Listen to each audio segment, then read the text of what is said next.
ఉస్మాన్ ఇన్స్టిట్యూట్లో నేను చదువుకున్నా కదా, ఉస్మాన్ ఇన్స్టిట్యూట్లో నాది ఎంఏ అయింది, బీఎడ్ అయింది, టీపీటీ అయింది, బీఎడ్ అయింది, పిహెచ్డి అయింది కదా.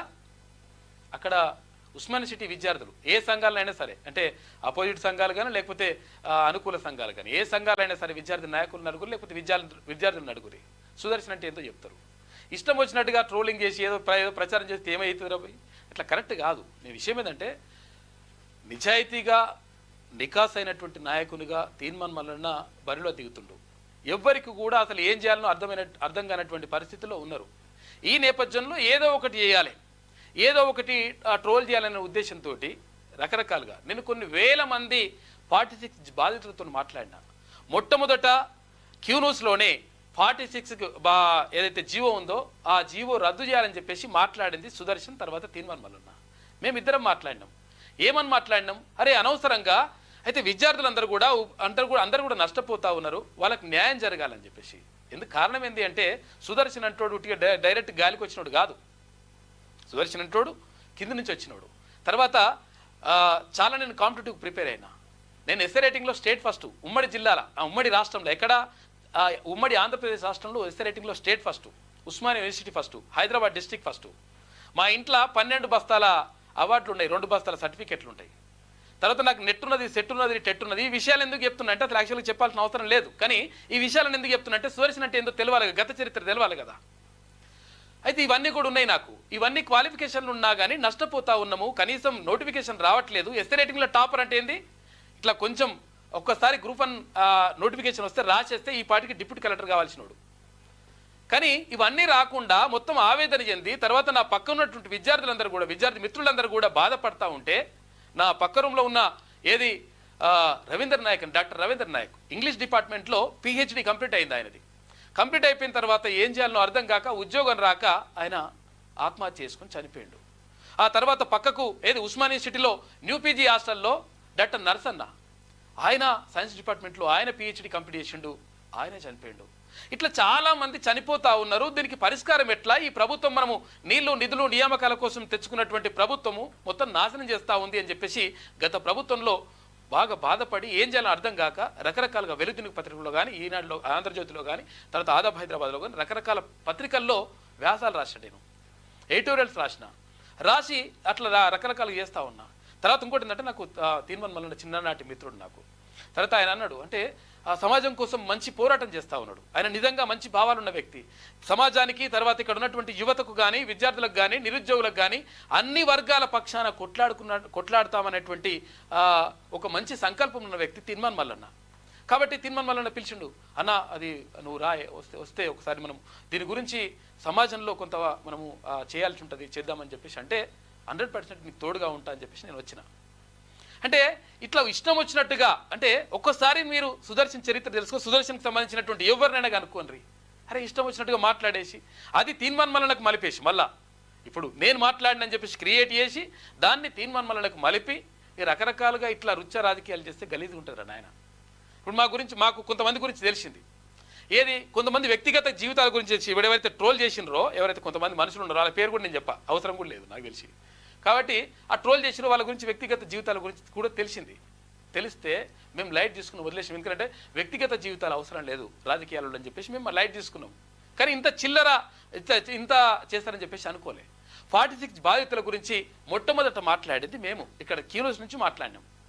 ఎందుకంటే వాళ్ళకి అన్యాయం జరుగుతూ ఉంది పాపం. అంటే ఇట్లా జీవో తీసుకొచ్చింది కదా ప్రభుత్వం, దీని అన్యాయం జరుగుతూ ఉందని చెప్పేసి ప్రశ్నించడం, మనం మాట్లాడినాం. కొన్ని వందల వీడియోలు చూపిస్తాను నేను, నా గురించి కావాలంటే మేము తీర్మాన్ మల్లన్న కానీ తర్వాత క్యూన్యూస్ కానీ మాట్లాడి కొన్ని వందల వీడియోలు 46 జీవో బాధితుల గురించి. ఫస్ట్ అసలు యాక్చువల్గా దీని మీద అవేర్నెస్ అసలు కనీసం అవగాహన లేనప్పుడు సుదర్శన్ అంటోడు మాట్లాడిండు. ఇట్లా నేను ఇప్పుడు నిమిషాలు ఇప్పుడు గంటలు అవన్నీ కూడా ఉన్నాయి వీడియోలు, కానీ అవన్నీ చూపించలేదు. ఒక చిన్న ఎగ్జాంపుల్ మీకు చూపిస్తా, మీకు అర్థమవుతుంది కనీసం. అయితే నేను ఏమంటున్నంటే ఇష్టం వచ్చినట్టుగా ట్రోల్ చేసేసి ఇష్టం వచ్చినట్టుగా ఏమైనా చేస్తే ఏమొస్తారని ఆయన, అది కాదు కదా కావాల్సింది. ఇంకో పెద్ద ఎందుకు, ఇప్పుడు చాలా ఉన్నది కానీ చిన్న ఎగ్జాంపుల్ ఇస్తా. ఇప్పుడు జీవో నెంబర్ 46 తీసుకొచ్చారు, జీవో నెంబర్ 46. మిత్రులారా చాలా గమనించండి మీరు, ఎందుకంటే ఎంత మోసం చేస్తా ఉంది, ఎంత దారుణం చేస్తా ఉంది, నిరుద్యోగులను ఇంకా ఎంత ముంచేందుకు ప్రయత్నం చేస్తా ఉంది ప్రభుత్వం అనేటువంటిది క్లియర్ గా మనం అర్థం చేసుకోవాల్సిన అవసరం ఉన్నది. ఎందుకంటే జీవో నెంబర్ 46 అని తీసుకొచ్చి 7వ తారీఖు దాకా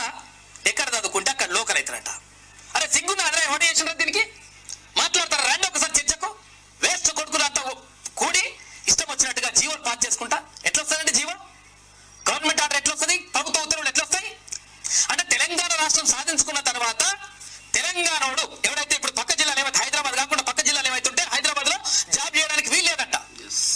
కానీ ఈ జీవో నెంబర్ 46 తీసుకొచ్చేసి ఏ జిల్లా వాడు కానీ తెలంగాణకు చెందినటువంటి ఏ జిల్లా వాడు కానీ హైదరాబాద్ లో జాబ్ చేయడానికి అనర్హుడు. తర్వాత 7వ తరగతి వరకు లోకల్. 7వ తరగతి వరకు లోకల్ అంటే ఏ రాష్ట్రపోడైనా వచ్చి వాడు ఏందన్నా ఒక బోనోఫైడ్ సర్టిఫికేట్ సంపాదిస్తే వాడు తెలంగాణలో లోకలే కూర్చుంటాడు. ప్రభుత్వం ఏం చేస్తా ఉంది, లేకపోతే అక్కడ టీఎస్పీఎస్సీ పీక్తుందా గడ్డి? ఇది ఎప్పుడు మాట్లాడింది? ఇది జూన్ 30 తారీఖు 2023. అంటే గత ప్రభుత్వంలో, ఈ ప్రభుత్వం రాకముందుకు 6 నెలల ముందు, ఆ జీవో వచ్చినప్పుడు 6 నెలల ముందు, ఈ ప్రభుత్వం రాకముందు 6 నెలల ముందు మాట్లాడిన మాట. ఇది ఒక్కటే కాదు, మీకు చూపించాలంటే అసలు చెప్తాను కదా, ఇవన్నీ కూడా చాలా ఉన్నాయి. ఇప్పుడు ఈ పిల్లగాడు వచ్చి ఇక్కడికి వచ్చి ఏడిస్తే అరే మస్తు బాధ అనిపించింది. 2 రోజులు అన్నం తినలే నేను. అరే ఎందుకని నా మిత్రులు అడిగినరు, అరే రూమ్లో ఉన్నావు ఎందుకు తింటలేవు బయట ఇట్లా మొత్తం బాధపడుతున్నావు అని అట్లా చేస్తున్నావు అంటే, చాలామంది నా మిత్రులు పాపం చనిపోయినరు వాళ్ళు. అరే ఈ పిల్లగాడు వాళ్ళకు భరోసా కల్పించాల్సినటువంటి బాధ్యత లేదా? గత ప్రభుత్వం ఇది చేస్తూ ఉంది. ఇది చేస్తూ ఉంటే కనీసం ఒకడన్నా వాడు మంత్రి లేకపోతే ఒకరన్నా ముఖ్యమంత్రి కనీసం ఒక ప్రకటన ఇస్తారు అని చెప్పేసి అనుకుంటే కనీసం ప్రకటనలు ఇస్తలేరు, వాళ్ళ గురించి మాట్లాడతలేరు. ఈ పిల్లగాడు ఏం కావాలి?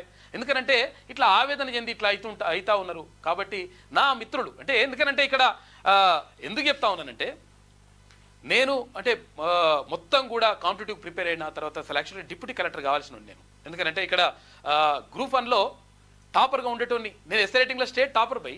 అయితే ఇవన్నీ కూడా ఉన్నాయి. అన్నీ ఉన్న తర్వాత కూడా మనం ఏం చేయలేకపోతున్నాము. ప్రభుత్వం తీసుకున్నటువంటి నిర్ణయం వల్ల, గత ప్రభుత్వం తీసుకున్నటువంటి నిర్ణయం వల్ల ఇట్లంతా కూడా జరుగుతూ ఉందని చెప్పేసి బాధపడ్డాం. ఆ పిల్లగాడు ఇట్లా బాధపడితే 2 రోజులు అన్నది తినలే నేను. నా మిత్రులను అడుగు చెప్తాను, నా రూమ్మేట్స్ని అడుగుండ్రి. అరే ఎట్లుంటుంది భయ్? ఇగో ఇష్టం వచ్చినట్టుగా ఇగో ఎన్నిసార్లు చేసినాం. ఇక చూడు 46 జీవో పైన మళ్ళీ మొన్న మాట్లాడి చూడు, అంటే రెగ్యులర్గా మాట్లాడతాం. ఇదే కేసీఆర్ జీవో నెంబర్ 46 తీసుకొచ్చి ఆ పేద బిడ్డలకు ఉద్యోగాలను దూరం చేసినటువంటి దుర్మార్గుడు కేసీఆర్. ఈ జీవోలు తీసుకొచ్చినటువంటి కేసీఆర్ ఇక్కడ ఉద్యోగస్తుల కళ్ళల్లో కన్నీళ్లు చూసిండు, నిరుద్యోగస్తుల కళ్ళల్లో కన్నీళ్లు చూసి వాళ్ళ చావులకు కారణమైతా ఉన్నాడు. నేను ఇది చెప్తా ఉన్నా ఈ వేదిక నుంచి, సోదరులారా, ఇది కాంగ్రెస్ పార్టీ ప్రభుత్వం. కాంగ్రెస్ పార్టీ మేనిఫెస్టోలో ఏ అంశం అయితే మీకు హామీ ఇచ్చిందో ఆ అంశాన్ని దగ్గరుండి అమలు చేయించి మీకు అప్పగించే బాధ్యత తీన్మార్మలన్నదని చెప్పి మీ అందరికి తెలియజేస్తా ఉన్నా సోదరులారా. చూసిరా ఏం కావాలి? నేను ఏమంటానంటే, మేము ఎన్నిసార్లు మాట్లాడినాం జీవో నెంబర్ 46 గురించి స్పందించిన సీఎం రేవంత్ రెడ్డి. ఎందుకనంటే ఇక్కడ మల్లన్న క్లియర్గా తీసుకుపోయి ఓ లెటర్ ఇచ్చిండు, మా ముఖ్యమంత్రి గారికి లెటర్ ఇచ్చిండు, ముఖ్యమంత్రి గారితో మాట్లాడిండు. అరే జీవో 46 బాధితులు ఇట్లా బాధపడుతున్నారు సార్ అని చెప్పిండు. చెప్పిన తర్వాత ప్రత్యేకంగా ఒక మంత్రులతోటి ఒక కమిటీ వేసిండ్రు. మొన్న ఇక్కడ నామినేషన్ వేసేటప్పుడు నల్గొండలో నామినేషన్ వేసేటప్పుడు అక్కడ మంత్రి కోమటిరెడ్డి వెంకటరెడ్డి గారు కూడా చెప్తే, కోమటిరెడ్డి వెంకటరెడ్డి గారు కూడా అన్నారు 100% పాపం వాళ్ళకు న్యాయం జరగాల్సిందని చెప్పేసి ఆయన కూడా దీనిపైన మేము నిర్ణయం తీసుకుంటాం, 100% దీనిపైన ఏం కమిటీ ఏది ఉందో ఆ కమిటీని తొందరగా నివేదిక ఇచ్చేటట్టు చూస్తామని కూడా ఆయన కూడా చెప్పిండు. ఇష్టం వచ్చినట్టుగా కావాలని చెప్పేసి ఏది దొరకలేదు కాబట్టి ఏదో ఫేక్ మొత్తం కూడా ప్రచారం చేయాలని చెప్పేసి ఇటువంటి ప్రచారం చేస్తే ఏమవుతుంది భయ్? ఇప్పుడు అన్వర్ గారు అంటే మాకు మంచి గౌరవం అసలు. యాక్చువల్గా నిజంగా ఆయన సామాజిక సేవా కార్యక్రమాలు రకరకాలుగా ఇవన్నీ కూడా చేస్తూ ఉంటే ఆయన కూడా అసలు అంటే కనీసం నేను ఏమంటున్నంటే, కనీసం అసలు యాక్చువల్గా బ్యాక్గ్రౌండ్ తెలుసుకోకుండా మాట్లాడితే కరెక్ట్ కాదు. నాకంటే ఆయన అంటే గౌరవం ఉండే. అంటే ఇప్పుడు కొంతమంది, ఇప్పుడు ఆయన కాకుండా తర్వాత ఇప్పుడు ఇంకా ఈ కొంతమంది నేను ఏమంటానంటే, వ్యక్తిగత జీవితాల గురించి కూడా సంబంధించి కూడా మాకు పూర్తి ఆధారాలు, వివరాలు తర్వాత ఇవన్నీ వచ్చినాయి. కానీ మేము ఎప్పుడు కూడా వ్యక్తిగత వివరాలు, వ్యక్తిగత ఆధారాలు, వ్యక్తిగత విషయాలు మాట్లాడదలుచుకోలేదు. తీర్మానం మల్లన్న దగ్గరకు వచ్చినాయి, మా దగ్గరకు వచ్చినాయి. మేము వద్దు అని చెప్పినాం. ఎందుకంటే వద్దు భయ, అట్లా కరెక్ట్ కాదు. మనం రాజకీయంగా ఒకవేళ ఏమైనా ఉంటే ఎదుర్కోవాలి, లేకపోతే ఏమైనా ఉంటే విధానాలపైన మాట్లాడాలి, అటువంటిది మాట్లాడాలి. కానీ ఇష్టం వచ్చినట్టుగా అటువంటి వద్దని అనుకున్నాం. కానీ కావాలని చెప్పేసి ఒక ఫేకు ఏదో చేసేసి కొన్ని వేల మందితోటి నేను నాకు ఫోన్ చేసిండ్రంటే, సుదర్శన్కి ఫోన్ వస్తే మళ్ళీ కాల్ బ్యాక్ వస్తుంది తర్వాత నన్న. ఎందుకనంటే ఒక ఆన్సర్ చెప్పేటువంటి ఆ పరిస్థితి ఉండాలి. ఎందుకంటే విద్యార్థులకు ఒక భరోసా కల్పించాలి. కనీసం ఆన్సర్ కూడా చెప్పకపోతే బాగుండదని చెప్పేసి నేను ఫోన్లు వస్తాయి. వచ్చినా కానీ కావాలని చెప్పేసి ఫ్రస్ట్రేషన్ గురేసి రకరకాలుగా చేస్తూ ఉంటారు. వేల ఫోన్లు అయినా కానీ నేను సమాధానం చెప్తాను. ఒక్కసారి మీరు గుండె మీద చేసుకుంటారు, ఒక్కసారి మీరు అడుగుంటారు, మాకు ఫోన్ చేసిన వాళ్ళని అడుగుంటారు, వాళ్ళకి ఎట్లా నేను సమాధానం చెప్తున్నాను. నాతో మాట్లాడిన వాళ్ళు 100% సాటిస్ఫై అవుతారు. ఎందుకంటే మనం అటువంటి ఎందుకంటే నేను ఆ స్థాయి నుంచి వచ్చినటువంటి వ్యక్తిని, అక్కడి నుంచే వచ్చినాం మనం మూలాలను మర్చిపోము.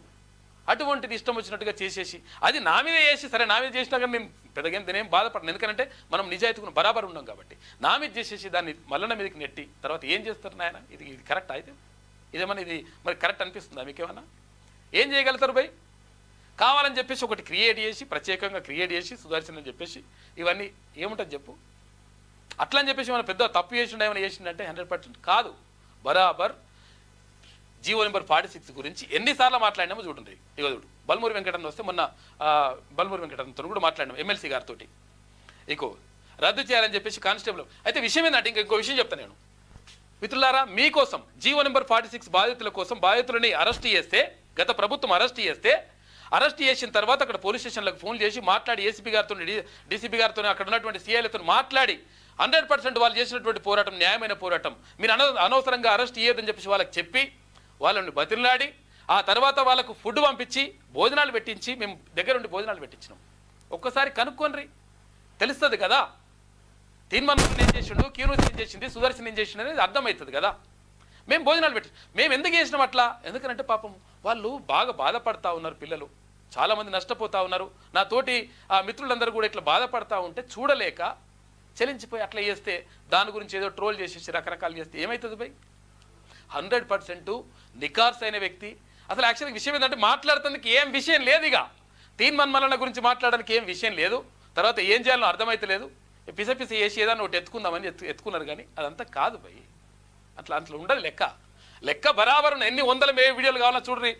అదేంటి జీవో నెంబర్ 46 గురించి ఎన్ని చేసినాం మనం. ఇవన్నీ చేసిన తర్వాత ఇవన్నీ జరుగుతున్న తర్వాత కొంతమంది మిత్రులు నిజంగా ఏంటంటే జీవో నెంబర్ 46 మిత్రులు కూడా చాలామంది నాకు మంచిగా ఉంటారు, మొత్తం మ్యాక్సిమం మంచిగా ఉంటారు. విషయం ఏంటంటే ఎవడో ఒకడు కావాలని చెప్పి చేస్తూ ఉంటారు. అవన్నీ కూడా పట్టించుకోవాల్సిన అవసరం లేదు. దయచేసి నేను ఏమంటానంటే ఇది కరెక్ట్ కాదు భయ్. మనము పోరాటం చేస్తున్నది అక్కడ బాధితుల పక్షాన పోరాటం చేస్తున్నాం. ఎవరికైతే అన్యాయం జరిగిందో అన్యాయం జరిగిన వాళ్ళ పక్షాన పోరాటం చేస్తున్నాం. 100% పోరాటం చేస్తాం. తీన్మన్మలన క్లియర్గా ఉన్నాడు, ఒక గొప్ప సంకల్పంతో ఉన్నాడు, ఒక మంచి పని చేయాలని మంచిగా అంటే బతికిన రోజులు అంటే ఈ జీవితం ఒక్కటే ఉంటుంది, మళ్ళీ జీవితం రాదు, వస్తుందో రాదో కూడా తెలియదు. అటువంటి జీవితాన్ని మంచిగా చేసుకోవాలని చెప్పేసి తీన్మన్మలన అనుకుంటున్నాడు. కాబట్టి ప్రజల కోసం మాట్లాడాలి. పబ్లిక్ అంటే ఇప్పుడున్నటువంటి బాధితులు ఎవరైతే ఉంటారో, విద్యార్థులు ఎవరైతే ఉంటారో, నిరుద్యోగులు ఎవరైతే ఉంటారో, ఉద్యోగులు ఎవరైతే ఉంటారో వాళ్ళందరి పక్షాన తెలంగాణ సమాజం పక్షాన మాట్లాడాలనుకుంటున్నాడు. కాబట్టి ఇవన్నీ కూడా చేస్తుంటారు. వాళ్ళకి ఏంటంటే దగ్గరకు వచ్చే పరిస్థితి కాదు, 4 ఓట్లకు వచ్చే పరిస్థితి కూడా ఎవరికి అంటే పరిస్థితులు కనిపిస్తలే ఎవరికి కూడా, ఎక్కడ కూడా దరిదాపులో కూడా లేరు. దాంతో ఫ్రస్ట్రేషన్ గురై ఏం చేయాలో అర్థం కాక ఇట్లా ట్రోల్ చేస్తూ ఉంటారు. దీని గురించి టైం కూడా వేస్ట్. అసలు యాక్చువల్ విషయం ఏంటంటే ఇదంతా కూడా అంటే ఎందుకు చెప్పాల్సి వస్తుంది అంటే అనవసరంగా చేస్తే కరెక్ట్ కాదురా భయ్. ఇట్లా ఏది ఆకాశం మీద పెండ కొడితే ఏడబడుతుందో తెలుస్తుంది కదా, అట్లనే ఉంటుంది లెక్క. సారీ టైం కూడా వేస్ట్ చేసినట్టున్నా. ఇక మార్నింగ్ లిస్ట్లోకి వెళ్దాం. ముందు